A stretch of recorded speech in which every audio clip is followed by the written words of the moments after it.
It would be silly to hate a rose for not being an oak tree, to be frustrated by its thorns and lack of shade. It's just being what it's meant to be.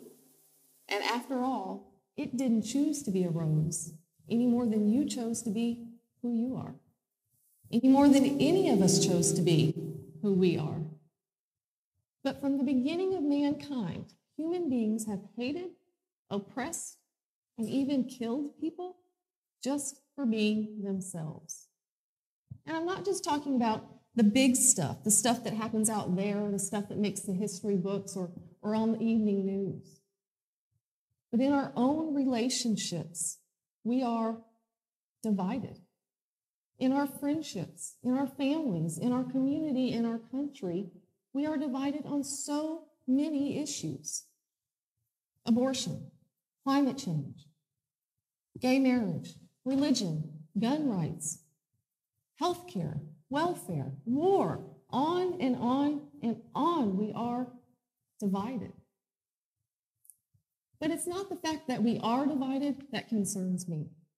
What worries me is how we talk about the people with whom we disagree and how we talk to the people with whom we disagree. You know, when you encounter somebody who has a difference of perception than your own, who has different opinions and different values, I think it's perfectly natural to wonder, how can they think that? How can they say that? How can they do that? How can they believe that? I think those are all valid questions, but I just don't think we spend enough time actually considering the answers to those questions. And that's what I would like to do today. Think about it like this. Before you are even old enough to tie your own shoelaces, who you are has already been determined. The lens through which you will view every experience you will ever have has already been created. After all, you didn't choose your age or the time period in which you live, but we shake our heads at kids these days and we get frustrated at the elderly driver in front of us. You didn't choose your sex, your race, your ethnicity, but all over the world, people use those things as an excuse to deny other people their rights. You didn't choose the country or the culture in which you were raised, yet so many people believe that they are entitled to certain privileges simply because of where they were born, and that somebody who was born elsewhere is less deserving of those same privileges. You didn't choose who you are attracted to, and you don't get to choose who is attracted to you. And in my own personal experience, I found that it's very difficult to find a good person to spend the rest of your life with. And yet all over the world, people agitate for laws that would put limits on all different kinds of consensual love. You didn't choose the education that you received as a child, the schools that you went to, the teachers that you had. Yet when somebody receives an ineffective education that limits their possibilities, we call them lazy and ignorant. You didn't choose the family who raised you, who taught you their version of right from wrong, who gave you good nutrition or kept you alive on Happy Meals and Twinkies. And you didn't choose the family who told you that you were loved and wonderful and special, or stupid and ugly and hated. You didn't even choose the personality that you were born with, nor do you get to choose many of the experiences that will shape your personality as you age. You didn't choose the physical or the mental health that you were born with. You didn't choose the body you were born into. You didn't choose your brain. You didn't choose your DNA. You didn't even choose your own name. Yet all of those things are you.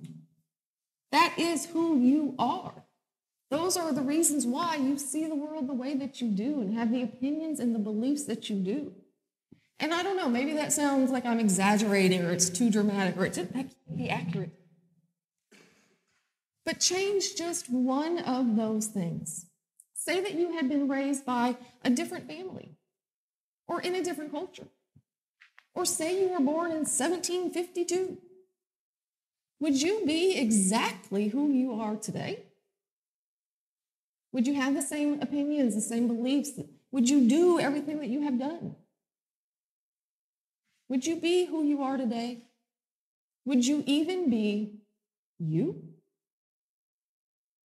Because I think that whether you are a Christian or an atheist, a Republican or a Democrat, a yuppie or a hippie, is a direct result of your unique combination of all of those characteristics. You know, there's never been another human being on this planet who is exactly like you.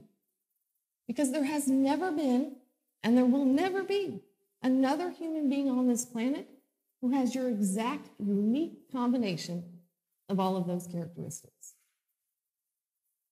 And that leads me to a theory that I would like to share with you. I call it the theory of you. I believe that if I had been born you, I would be you. I think that if I had been born into your life, I would have your opinions, your beliefs, your values. I would have done everything that you have done. I think I would be exactly who you are if I were you. But I'm not you, and you're not me. And when I used to talk to my students about this, some of them, because they're not me, they would disagree. They would say, wait a minute. If you had been born me, you might have made different choices. And I certainly believe that we do make choices. Even the smallest choices can have a dramatic effect on our lives. And I do believe in free will. Sometimes when I talk about this, I think people assume that I'm saying who you are was mapped out from the point of conception. And that's not what I mean at all. We do make choices, but I also believe that our choices are limited by our perception. But the only possibilities that are available to us are the possibilities that we can see. And so those possibilities are limited by your unique combination of all those characteristics I mentioned at the beginning. So I do think we make choices, but I think that if I had been born you, I would have made every single choice you have ever made. After all, you did. Because I'm not talking about if I were you with 20/20 hindsight, or you version 2.0, or some combination of me and some combination of you wrapped up together. I just mean if I'd been born you, I would be you. Now, usually at this point in my class discussion, a student would say, why are we even talking about this? It's not like we can know the answer for sure. And they're right, we can't. We can't just hop on Google and discover the answer. I know, I tried. I typed in the exact phrase, if I were you, would I be you? And you know how many hits I got? 1. For a second, I thought I might have broken the internet because that's never happened to me before. And that one hit didn't even provide us with an answer. But it did point to why this can be such a difficult question to wrap our minds around. In order to see the world through somebody else's eyes, I have to completely remove myself from my own narrow worldview. In order to step completely into somebody else's shoes, I have to step completely out of my own. That's hard, maybe even impossible. You know, it's a lot like that question. Does a fish know that it is wet? Well, my guess is that a fish has absolutely no idea that it is wet until that fateful moment when it no longer is. But I also think that we are smarter than fish. I think not only can we step outside of our own narrow worldview, I think we must. I think we must engage in experiments of empathy if we have any hope of maintaining peace in our relationships and creating peace in the world. And I have an idea, something that I think we could do that might make it a little bit easier to consider how other people view the world. I think if we look at the cause of our individuality, the source of our uniqueness, we may be more willing to appreciate the uniqueness of the people that we share this planet with. So I think there are at least 3 possible causes for our individuality. First, some people may believe that it's a higher power, a supreme being, a God, created each and every one of us to be unique, special, complicated human beings, and that we're all here to serve some purpose and some plan. Other people may believe it's fate, that I am who I am and you are who you are because the universe created us to be that way, because the stars or maybe the energy of our souls designed us to be unique individuals. And other people may think it's all just random. We are just a bunch of random atoms smashing into a bunch of other random atoms in a big old sea of randomness. I don't pretend to know which it is, but I do know this. Whichever you believe is true for you, I think you should extend that same rationale, that same courtesy to every other human being on the planet. In other words, if you think that you were designed by a God or a supreme being, then don't you have to think that everybody else on the planet was designed by that same being? I mean, it wouldn't make any sense to say, well, yes, God created me to be unique and special, but I don't know where you came from. And if you do believe that it is a higher power that created each of us to be unique individuals, how can you think that my perception, my individuality, is bad or wrong? How can you think that I am in any way a mistake?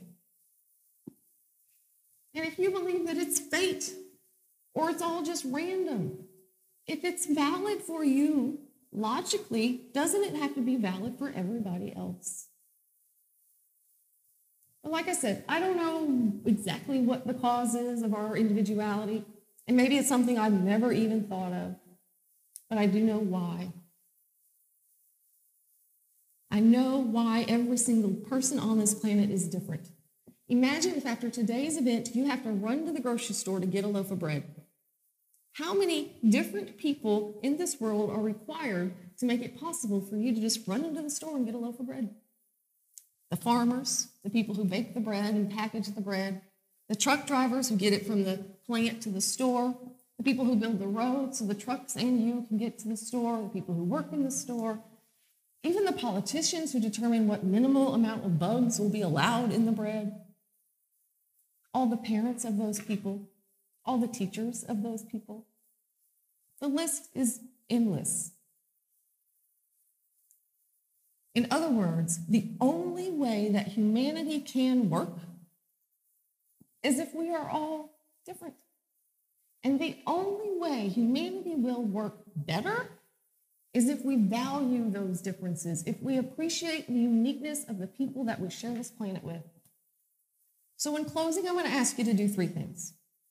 The next time you encounter somebody who has a difference of opinion than your own, first, remember that if you had been born them, you would probably be them. Because personally, I find it very difficult to hate somebody when I know I could have been that person. Second, remember that the source of our individuality is the same. The reason they are so different from you is the exact same reason you are so different from them. And third, we are all responsible for our actions. But understanding is an action too. Compassion is an action. Love is an action. And I am, and we all are, responsible for those as well.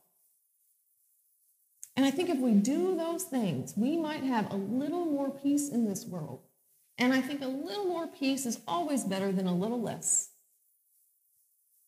Besides, it would be pretty silly to hate a rose for not being an oak tree.